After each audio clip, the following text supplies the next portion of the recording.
નારદ પુરાણની કથાને આગળ વધારીએ. ભાગ 17. શ્રાદ્ધની વિધિ તથા તેના વિષયમાં અનેક જ્ઞાતવ્ય વિષયોનું વર્ણન.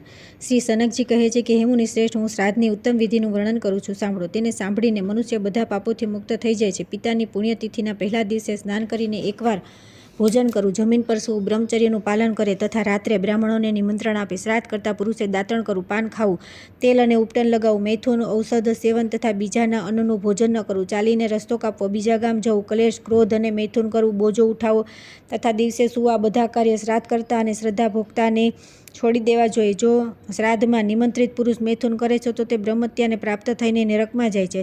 શ્રાદ્ધમાં વેદના જ્ઞાતા અને વૈષ્ણવ બ્રાહ્મણને નિયુક્ત કરવા જોઈએ, જે પોતાના વર્ણ અને આશ્રમ ધર્મના પાલનમાં તત્પર, પરમ શાંત, ઉત્તમ કુળમાં ઉત્પન્ન, રાગ દ્વેષ રહિત, પુરાણોના અર્થજ્ઞાનમાં નિપુણ, પ્રાણી માત્ર પર દયા કરનાર, દેવ પૂજા પરાયણ, સ્મૃતિઓનું તત્વ જાણવામાં કુશળ, વેદાંત તત્વોમાં જ્ઞાતા, સંપૂર્ણ લોકોના હિતમાં સંલગ્ન, કૃતજ્ઞ, ઉત્તમ ગુણયુક્ત, ગુરુજનોની સેવામાં તત્પર તથા ઉત્તમ શાસ્ત્ર વચનો દ્વારા ધર્મનો ઉપદેશ આપનારો હોય તેને શ્રાદ્ધમાં નિમંત્રિત કરવો. કોઈ અંગથી હીન અથવા અધિક અંગવાળો, કંજૂસી, રોગી, કોઢી, ખરાબ નખવાળો, પોતાના વ્રતને તોડનારો, જ્યોતિષી, મુડદા બાળનારો, નિંદિત વચન બોલનારો, પરિવેતા, મોટા ભાઈથી પહેલા લગ્ન કરનાર, પૂજારી, દુષ્ટ, નિંદક, અસહનશીલ, ધૂર્ત, ગામનો પુરોહિત, અસત, શાસ્ત્રમાં અનુરાગ રાખનાર, વૃષલી, પતિ, કુંડોગોલક, યજ્ઞના અનધિકારીઓ પાસે યજ્ઞ કરાવનાર, પાખંડપૂર્ણ આચરણવાળો, અકારણ માથું મુંડાવનાર, પારકી સ્ત્રી અને પારકા ધનનો લોભ રાખનાર, ભગવાન વિષ્ણુની ભક્તિ રહિત, ભગવાન શિવની ભક્તિથી વિમુખ, વેદ વેચનાર, વ્રતનો વિક્રય કરનાર, સ્મૃતિઓ તથા મંત્રોને વેચનાર, ગાનાર,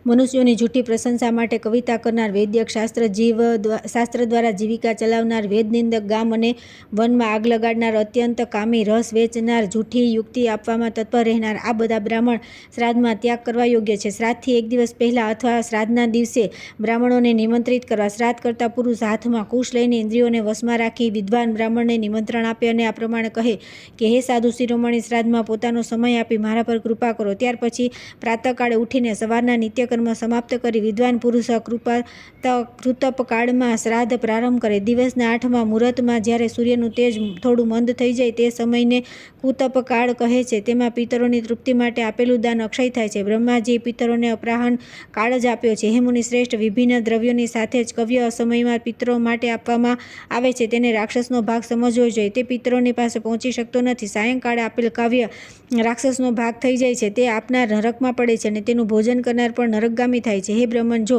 નિધન તિથિ પહેલા દિવસે એક દંડ જેટલી જ હોય અને બીજા દિવસે તે અપરાહ્ન સુધી પહોંચતી હોય તો વિદ્વાન પુરુષે બીજા જ દિવસે શ્રાદ્ધ કરવું જોઈએ. પરંતુ મૃત્યુ તિથિ જો બંને દિવસે અપરાહ્ન કાળ સુધી પહોંચતી હોય તો ક્ષય પક્ષમાં પૂર્વ તિથિને શ્રાદ્ધમાં ગ્રહણ કરવી જોઈએ અને વૃદ્ધિ પક્ષમાં બીજી તિથિને ગ્રહણ કરતા. જો પહેલા દિવસે ક્ષયાતિથિ 4 ઘડી હોય અને બીજા દિવસે તે સાયંકાળ સુધી પહોંચતી હોય તો શ્રાદ્ધના માટે બીજા દિવસની તિથિ જ ઉત્તમ માનવામાં આવે છે. હે દ્વિજોત્તમ, નિમંત્રિત બ્રાહ્મણોના એકત્ર થયા પછી પ્રાયશ્ચિત્ત શુદ્ધ હૃદયવાળો શ્રાદ્ધ કરતા પુરુષ તેમની શ્રાદ્ધા માટે આજ્ઞા લે. બ્રાહ્મણોની શ્રાદ્ધ માટે આજ્ઞા મળી ગયા પછી શ્રાદ્ધ કરતા પુરુષ પછી તેમનાથી 2 વિશ્વદેવ શ્રાદ્ધ માટે અને 3ને વિધિપૂર્વક પિતૃ શ્રાદ્ધ માટે ફરી નિમંત્રિત કરે, અથવા દેવ શ્રાદ્ધ તથા પિતૃ શ્રાદ્ધના માટે એક બ્રાહ્મણને જ નિમંત્રિત કરે. શ્રાદ્ધ માટે આજ્ઞા લઈ એક મંડળ બનાવવું. બ્રાહ્મણને માટે ચોકોર, ક્ષત્રિયના માટે ત્રિકોણ તથા વૈશ્યના માટે ગોળ મંડળ બનાવવું જોઈએ અને શૂદ્રે મંડળ ન બનાવતા માત્ર ભૂમિનું પ્રક્ષાલન કરવું જોઈએ. યોગ્ય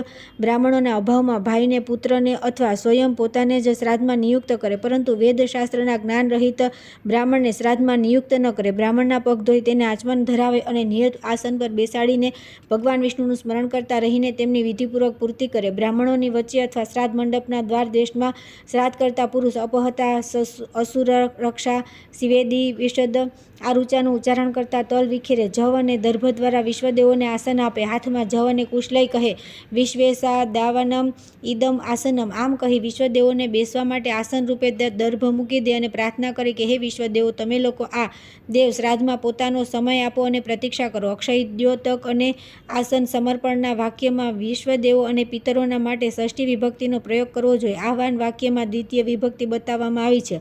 અન્ન સમર્પણના વાક્યમાં ચતુર્થી વિભક્તિનો પ્રયોગ લાયક થવું જોઈએ. બાકીનું કાર્ય સંબંધનપૂર્વક થવું જોઈએ. કુશની પવિત્રીથી યુક્ત 2 પાત્ર લઈ તેમનામાં શન્નો દેવી વગેરે રૂચા બોલીને જળ નાખવું. પછી યો-વસી વગેરે મંત્ર બોલી તેમાં જવ નાખવા. ત્યાર પછી મંત્ર વિના જ ગંધ પુષ્પ અર્પણ કરે. આ પ્રમાણે અર્ધ્યપાત્ર તૈયાર થયા પછી વિશ્વદેવા સ વગેરે મંત્રથી વિશ્વદેવોનું આહ્વાન કરવું. ત્યાર પછી યા દિવ્યા આપહ મંત્રથી અર્ધ્યને અભિમંત્રિત કરી એકાગ્ર ચિત્તે પિતૃ અને માતામહ સંબંધી વિશ્વદેવોને સંકલ્પપૂર્વક ક્રમશઃ અર્ધ્ય આપો. ત્યાર પછી ગંધ પત્ર પુષ્પ યજ્ઞોપવિત ધૂપ દીપ વગેરે દ્વારા તે દેવતાઓનું પૂજન કરવું. ત્યાર પછી વિશ્વદેવોથી આજ્ઞા લઈ પિતૃગણોનું પૂજન કરવું. તેમના માટે હંમેશા તલયુક્ત દર્ભનું આસન આપવું. તેમને અર્ધ્ય આપવા માટે દ્વિજ પૂર્વવત 3 પાત્રો મૂકે. શમનો દેવી વગેરે મંત્રથી જળ પધરાવીને તિલોસી સોમ દૈવત્ય વગેરે મંત્રથી તલ ધરાવવા. પછી ઓશંતસ્વા વગેરે મંત્રથી પિતરોનું આહ્વાન કરીને બ્રાહ્મણ એકાગ્રતાથી યા દિવ્યા આપહ વગેરે મંત્રથી અર્ધ્યને અભિમંત્રિત કરીને પૂર્વવત સંકલ્પપૂર્વક પિતરોને સમર્પિત કરે. અર્ધ્ય પાત્રને ઉલટાવીને પિતરોને વામ ભાગમાં મૂકવું જોઈએ. હે સાધુ શિરોમણી, ત્યાર પછી ગંધ પત્ર પુષ્પ ધૂપ દીપ વસ્ત્ર અને આભૂષણોથી પોતાની શક્તિ અનુસાર તે બધાની પૂજા કરવી. ત્યાર પછી વિદ્વાન પુરુષ ઘી સહિત અન્નનો ગ્રાસ લે.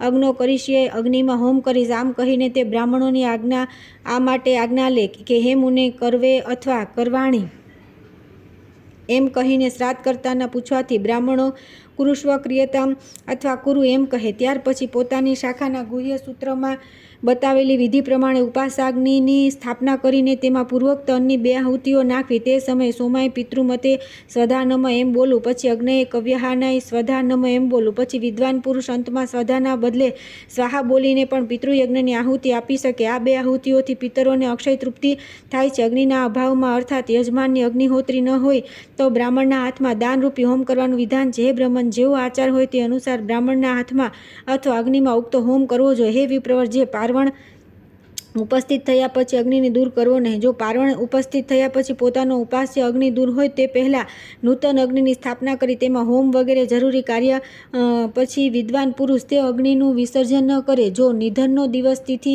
આવી જાય અને ઉપાસના અગ્નિ દૂર હોય તો પોતાના અગ્નિહોત્રી દ્વિજ ભાઈઓ પાસે વિધિપૂર્વક શ્રાદ્ધ કર્મ કરાવવું. હે દ્વિજ શ્રેષ્ઠ, શ્રાદ્ધ કરનાર જૈનોને જમણા ખભા પર લઈને અગ્નિમાં હોમ કરે અને હોમાવશિષ્ટ અન્નને બ્રાહ્મણના પાત્રોમાં ભગવત સ્મરણ કરતા પધરાવે. પછી સ્વાદિષ્ટ ભક્ષ્ય ભોજ્ય લેહ્ય વગેરે દ્વારા બ્રાહ્મણોનું પૂજન કરે. ત્યાર પછી એકાગ્ર ચિત્તે વિશ્વદેવ અને પિતર બંનેના માટે અન્ન પીરસે. તે સમયે આ પ્રમાણે પ્રાર્થના કરવી કે મહાન બળવાન મહાભાગ વિશ્વદેવગણ અહીં પધારે અને જે શ્રાદ્ધમાં વિહિત હોય તે તેના માટે સાવધાન રહે.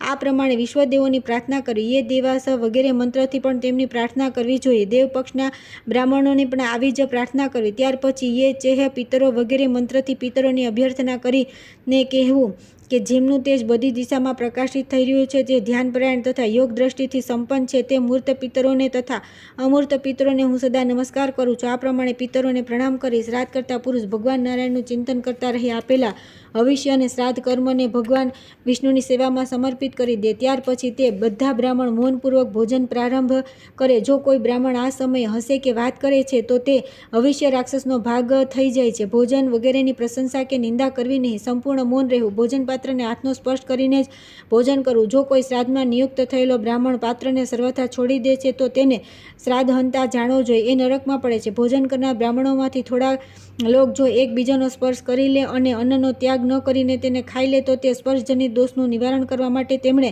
800 ગાયત્રી મંત્રના જપ કરવા જોઈએ. જ્યારે બ્રાહ્મણો ભોજન કરતા હોય તે સમયે શ્રાદ્ધ કરનાર પુરુષ શ્રદ્ધાપૂર્વક કદી પરાજિત ન થનાર અવિનાશી ભગવાન નારાયણનું સ્મરણ કરે છે. રક્ષોઘ્ન મંત્ર, વૈષ્ણવ સૂક્ત તથા વિશેષતઃ કરીને પિતૃ સંબંધી મંત્રોનો પાઠ કરે. આ સિવાય પુરુષ સૂક્ત, ત્રિણાચિકેત, ત્રિમધુ, ત્રિસુપર્ણ, પવનમાન સૂક્ત તથા યજુર્વેદ અને સામવેદના મંત્રના જપ કરે. અન્ય પુણ્યદાયક પ્રસંગોનું ચિંતન કરે. ઇતિહાસ, પુરાણ અને ધર્મશાસ્ત્રોના પણ પાઠ કરે. જ્યાં સુધી બ્રાહ્મણો ભોજન કરે ત્યાં સુધી આ બધાના જપ અને પાઠ કરવા જોઈએ. જ્યારે તેઓ ભોજન કરી લે તે સમયે પીરસવાના પાત્રમાં બચેલાને ઉચ્છિષ્ટ પાસે ભૂમિ પર વિખેરી દેવું. આ વિક્રાંત કહેવાય છે. તે સમયે મધુવાતા, ઋત્યાએ તે વગેરે સૂક્તનો જપ કરે. હે નારદજી, આ પછી શ્રાદ્ધ કરતા પુરુષ સ્વયં બંને પગ ધોઈને સારી રીતે આચમન કરે. પછી બ્રાહ્મણોના આચમન કરી લીધા પછી પિંડદાન કરે. સ્વસ્તિ વાચન કરાવી અક્ષયોદક આપે. તે આપીને એકાગ્રચિત્ત થઈને બ્રાહ્મણોનું અભિવાદન કરે, ઉલટાવેલા અર્ધ્યપાત્રને સીધું કરી બ્રાહ્મણોને દક્ષિણા આપે અને તેમની પાસેથી સ્વસ્તિવાચનપૂર્વક આશીર્વાદ લે. જે દ્વિજ અર્ધ્યપાત્રને હલાવ્યા કે સીધું કર્યા વિના દક્ષિણા લે અને સ્વસ્તિવાચન કરે છે તેમના પિતૃઓ 1 વર્ષ સુધી ઉચ્છિષ્ટ ભોજન કરે છે. સ્મૃતિ કથિત ગોત્રમ ન વર્ધતામ, દ્વાતરો નોવિ વર્તતામ વગેરે વચન કહીને બ્રાહ્મણોના આશીર્વાદ ગ્રહણ કરે. ત્યાર પછી તેમને પ્રણામ કરે અને તેમને યથાશક્તિ દક્ષિણા, ગંધ અને તાંબુલ અર્પણ કરે. ઉલટાયેલા અર્ધ્યપાત્રને સીધું કરી હાથમાં લઈને સ્વધાનું ઉચ્ચારણ કરે. પછી વાજે વાજે વગેરે રૂચા બોલીને પિતરોનું દેવતાઓનું વિસર્જન કરવું. શ્રાદ્ધ ભોજન કરનાર બ્રાહ્મણ તથા શ્રાદ્ધ કરતા યજમાન બંને તે દિવસે બ્રહ્મચર્ય પાળે. તે દિવસે સ્વાધ્યાય તથા રસ્તે ચાલવાનું કાર્ય યત્નપૂર્વક છોડી દે. જે ક્યાંય જવા માટે યાત્રા કરી રહ્યો હોય, તેને કોઈ રોગ હોય તથા જે ધનહીન હોય તેણે ભોજન ન બનાવવું. કાચા અન્નથી શ્રાદ્ધ કરવું અને જેની પત્ની રજસ્વલા હોવાથી સ્પર્શ કરવા યોગ્ય ન હોય તે દક્ષિણા રૂપે સુવર્ણ આપીને શ્રાદ્ધ કાર્ય સંપન્ન કરે. જો ધનનો અભાવ હોય અને બ્રાહ્મણ પણ ન મળે તો શ્રાદ્ધ કરતાએ માત્ર રસોઈ બનાવીને પિતૃસૂક્તના મંત્રથી તેનો હોમ કરે. હે બ્રાહ્મણ, જો તેની પાસે અન્નમય હવિષ્યનો અભાવ હોય તો યથાશક્તિ ઘાસ લાવીને પિતરોની તૃપ્તિના ઉદ્દેશ્યથી ગાયોને અર્પણ કરે, અથવા સ્નાન કરી વિધિપૂર્વક તલ અને જળથી પિતરોનું તર્પણ કરે, અથવા વિદ્વાન પુરુષ નિર્જન વનમાં ચાલ્યો જાય અને હું પાપી દરિદ્ર છું આ પ્રમાણે કહીને મોટે મોટેથી રુદન કરે. હે મુનીશ્વર, જે મનુષ્ય શ્રાદ્ધપૂર્વક શ્રાદ્ધ કરે છે તે સંપત્તિવાન થાય છે, તેમની સંતાન પરંપરાઓનો નાશ થતો નથી. જે શ્રાદ્ધમાં પિતરોનું પૂજન કરે છે તેમના દ્વારા સાક્ષાત ભગવાન વિષ્ણુ પૂજિત થવાથી બધા દેવતા સંતુષ્ટ થઈ જાય છે. દેવતા, પિતા, ગંધર્વ, અપ્સરા, યક્ષ, સિદ્ધ અને મનુષ્યના રૂપમાં સનાતન ભગવાન વિષ્ણુ જ વિરાજમાન છે. તેમનાથી જ આ જગત ઉત્પન્ન થયું છે. તેથી દાતા અને ભોગતા બધા ભગવાન વિષ્ણુ જ છે. ભગવાન વિષ્ણુ સંપૂર્ણ જગતના આધાર, સર્વભૂત સ્વરૂપ તથા અવિનાશી છે. તેમના સ્વભાવની તુલના થઈ શકે એમ નથી. તેઓ જ હવ્ય અને કવ્યના ભોગતા છે. એકમાત્ર ભગવાન જનાર્દન જ પરબ્રહ્મ પરમાત્મા કહેવાય છે. હે મુનિ શ્રેષ્ઠ, આ પ્રમાણે તમને શ્રાદ્ધની ઉત્તમ વિધિનું વર્ણન કહી સંભળાવ્યું. આ વિધિ પ્રમાણે શ્રાદ્ધ કરનાર પાપ તત્કાળ નષ્ટ થઈ જાય છે. જે શ્રેષ્ઠ દ્વિજ શ્રાદ્ધકાળમાં ભક્તિપૂર્વક આ પ્રસંગનો પાઠ કરે છે તેના પિતરો સંતુષ્ટ થાય છે અને તેમની સંતતિ વૃદ્ધિ પામે છે. ત્યાર પછી આવે છે વ્રત, દાન અને શ્રાદ્ધ માટે તિથિઓનો નિર્ણય. શ્રી સનકજી કહે છે કે હે બ્રાહ્મણ, શ્રુતિઓ અને સ્મૃતિઓમાં કહેલા જે વ્રત, દાન અને જે અન્ય વૈદિક કર્મ છે તે જો અનિશ્ચિત તિથિએ કરવામાં આવે તો તેમનું કોઈ ફળ મળતું નથી. એકાદશી, અષ્ટમી, ષષ્ઠી, પૂર્ણિમા, ચતુર્દશી, અમાવસ્યા અને તૃતીયા એ બીજી તિથિ સાથે સંયુક્ત હોય તો ઉપવાસ અને વ્રત વગેરેમાં શ્રેષ્ઠ માનવામાં આવે છે. પૂર્વ તિથિ સાથે સંયુક્ત હોય તો તે વ્રત વગેરેમાં ગ્રાહ્ય નથી. કોઈ કોઈ આચાર્ય કૃષ્ણ પક્ષમાં સપ્તમી, ચતુર્દશી, તૃતીયા અને નવમી તિથિ પૂર્વ તિથિથી વૃદ્ધિ હોય તો પણ શ્રેષ્ઠ માને છે, પરંતુ સંપૂર્ણ વ્રત વગેરેમાં શુક્લ પક્ષથી જ ઉત્તમ માનવામાં આવ્યો છે અને અપહરણ કરતા પૂર્વાહને વ્રતમાં ગ્રહણ કરતા યોગ્ય કાળ માનવામાં આવ્યો છે, કેમ કે તેનાથી શ્રેષ્ઠ રાત્રિ વ્રતમાં સદા તે જ તિથિ ગ્રહણ કરવી જોઈએ જે પ્રદોષકાળ સુધી પહોંચતી હોય. દિવસના વ્રતમાં દિવસની તિથિઓ જ વ્રતાદિ કર્મ કરવા માટે પવિત્ર માનવામાં આવી છે. આ પ્રમાણે રાત્રિ વ્રતોમાં તિથિઓની સાથે રાત્રિનો સંયોગ બહુ શ્રેષ્ઠ માનવામાં આવ્યો છે. શ્રાવણ દ્વાદશીના વ્રતમાં સૂર્યોદય સુધી પહોંચતી દ્વાદશ લેવી જોઈએ. સૂર્યગ્રહણ અને ચંદ્રગ્રહણમાં જ્યાં સુધી ગ્રહણ ચાલુ હોય ત્યાં સુધીની તિથિ, જપ વગેરે ગ્રહણ કરવા યોગ્ય છે. હવે સંપૂર્ણ સંક્રાંતિઓમાં ઉપસ્થિત થતા પુણ્યકાળનું વર્ણન કરવામાં આવે છે. સૂર્યની સંક્રાંતિઓમાં સ્નાન, દાન અને જપ વગેરે કરનારને અક્ષય ફળ પ્રાપ્ત થાય છે. આ સંક્રાંતિઓમાં કર્ક સંક્રાંતિને દક્ષિણાયન સંક્રમ જાણો. કર્ક સંક્રાંતિમાં વિદ્વાનો પ્રથમ 30 ઘડીને પુણ્યકાળ માને છે. વૃષભ, વૃશ્ચિક, સિંહ અને કુંભ રાશિની સંક્રાંતિઓમાં પ્રથમ 8 મુહૂર્ત, 16 ઘડી સ્નાન અને જપ વગેરેમાં ગ્રાહ્ય છે અને તુલા તથા મેષ સંક્રાંતિઓમાં પૂર્વ અને પરની 10-10 ઘડી સ્નાન વગેરે માટે શ્રેષ્ઠ માનવામાં આવે છે. તેમાં આપવામાં આવેલું દાન અક્ષય થાય છે. હે બ્રહ્મન, કન્યા, મિથુન, મીન અને ધનની સંક્રાંતિઓમાં પછીની 16 ઘડી પુણ્યદાયી જાણવી જોઈએ. મકર સંક્રાંતિને ઉત્તરાયણ સંક્રમ સંચાર કહેવામાં આવે છે. એમાં પૂર્વની 40 અને પછીની 30 ઘડી સ્નાન, દાન માટે વગેરે માટે પવિત્ર માનવામાં આવે છે. હે વિપ્રવર, જો સૂર્ય અને ચંદ્રમાં ગ્રહણ લાગેલું હોય તે જ સ્થિતિમાં અસ્ત થઈ જાય તો બીજા દિવસે તેમનું શુદ્ધ મંડળ જોઈને જ ભોજન કરવું જોઈએ. ધર્મના પાલનની ઈચ્છાવાળા વિદ્વાનોએ અમાવસ્યાને 2 પ્રકારની કહી છે: સિનિવાલી અને કુહુ, જેમાં ચંદ્રમાની કળા જોવામાં આવે છે. જે ચતુર્દશી યુક્ત અમાવસ્યા સિનિવાલી કહેવાય છે અને જેમાં ચંદ્રમાની કળાનો સંપૂર્ણ લોપ થઈ જાય છે તે ચતુર્દશી અમાવસ્યા કુહુ માનવામાં આવે છે. અગ્નિહોત્રી દ્વિજોએ શ્રાદ્ધ કર્મમાં સિનિવાલી અમાવસ્યાને ગ્રહણ કરવી જોઈએ તથા સ્ત્રીઓ, શૂદ્રો તથા અગ્નિરહિત દ્વિજોએ કુહુમાં શ્રાદ્ધ કરવું જોઈએ. જો અમાવસ્યા તિથિ અપરાહ્ન કાળમાં વ્યાપ્ત હોય તો ક્ષય, મૃત્યુ કર્મમાં પૂર્વ તિથિ અને વૃદ્ધિ જન્મ કર્મમાં ઉત્તર તિથિ ગ્રહણ કરવી જોઈએ. જો અમાવસ્યા મધ્યાહન કાળ પછી પ્રતીત થતી હોય તો શાસ્ત્રા કુશળ સાધુ પુરુષો તેને ભૂત વિદ્યા ચતુર્દશીથી સંયુક્ત કહે છે. જ્યારે તિથિનો સંપૂર્ણ ક્ષય થવાથી બીજા દિવસે તે અપરાહ્ન વ્યાપિની ન હોય ત્યારે પૂર્વ દિવસની સાયંકાળ વ્યાપિની સિનિવાલી તિથિને જ શ્રાદ્ધમાં ગ્રહણ કરવી જોઈએ. જો તિથિની અતિશય વૃદ્ધિ થવાથી તે બીજા દિવસે અપરાહ્નકાળ સુધી ચાલુ રહેતી હોય તો ચતુર્દશી વિદ્યા અમાવસ્યાને ત્યાગી દેવી અને કુહુને જ શ્રાદ્ધ કર્મમાં ગ્રહણ કરવી. જો અમાવસ્યા તિથિ એક મધ્યાહનથી બીજા મધ્યાહન સુધી પહોંચતી હોય તો ઈચ્છા પ્રમાણે પૂર્વ કે પછીના દિવસે તિથિને ગ્રહણ કરવી.